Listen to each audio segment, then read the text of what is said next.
নমস্কার বন্ধুরা, JS press কুকিংয়ে স্বাগত জানিয়ে আজকে চলে এসেছি নতুন একটি রেসিপি নিয়ে। রেসিপিটি বানানোর জন্য এই উপকরণগুলো নিয়ে নিয়েছি: মটরশুঁটি, টমেটো কুচি, আদা রসুন বাটা, ধনেপাতা কুচি, পেঁয়াজ কুচি, সরষের তেল, সাদা তেল, জিরে ধনে গুঁড়ো, হলুদ গুঁড়ো, গোটা জিরে, কাশ্মীরি লঙ্কার গুঁড়ো, ছাই মশলা, বাড়িতে যে ছাই মশলাটা বানাই ওই মশলাটা, লঙ্কা গুঁড়ো। এরপর কড়াইয়ে সাদা তেল দেব অল্প পরিমাণে।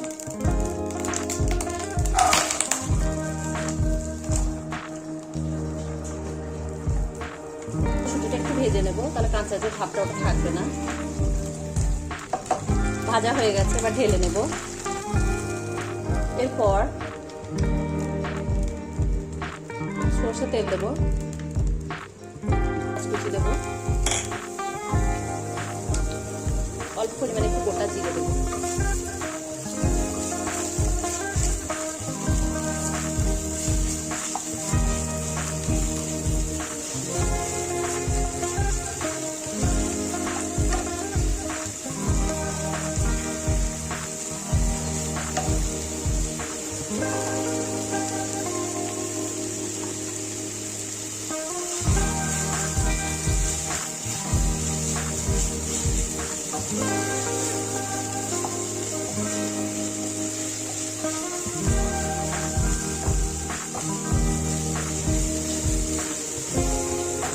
পেঁয়াজটা একটু ভাজা ভাজা করে নেব।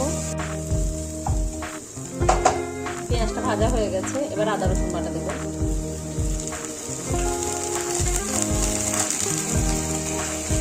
অল্প পরিমাণে একটু জল দেব।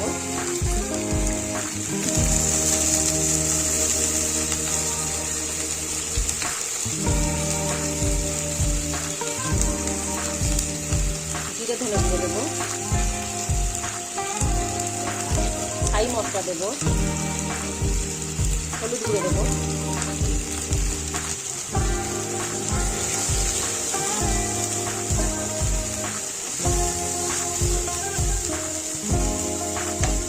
অল্প পরিমাণে আরো একটু জল দেব।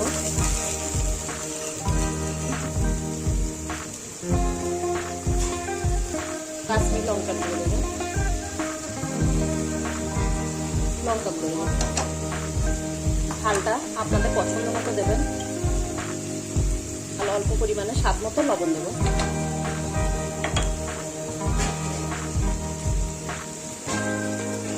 টমেটো কুচি দেব, ধনেপাতা কুচি দেব।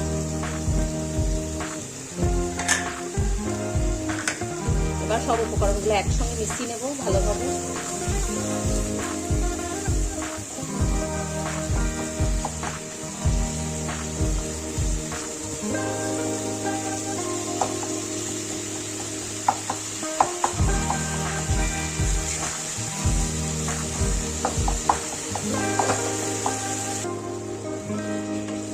মশলাটা ভালোভাবে কষিয়ে নেব।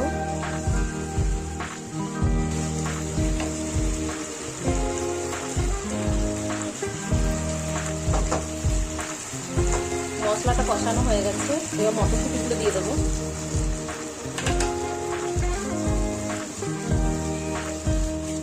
মটরশুঁটিটাকে দিয়ে আবারও কষিয়ে নেব।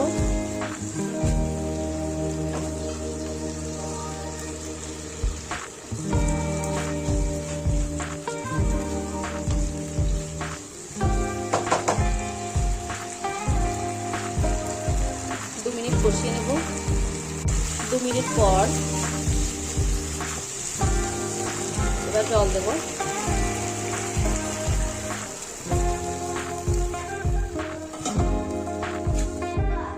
এবার ঢাকা দিয়ে রান্না করে নেব, মাঝে মধ্যে নাড়তে থাকবো।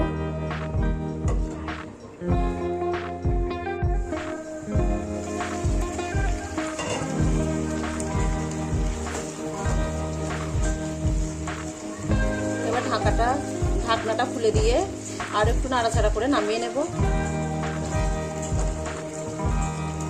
ঝোলটা একটু গাঢ় হয়ে আসলেই ঢেলে নেব।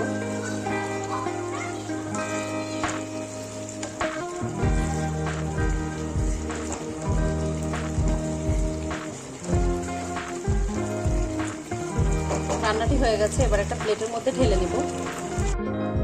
রেসিপিটি হয়ে গেছে, এবার একটা প্লেটের মধ্যে ঢেলে নিয়েছি। রেসিপিটি যদি আপনাদের ভালো লাগে লাইক, কমেন্ট, শেয়ার করবেন আর চ্যানেলকে সাবস্ক্রাইব করবেন। পাশে থাকা বেল আইকনে ক্লিক করবেন। ধন্যবাদ।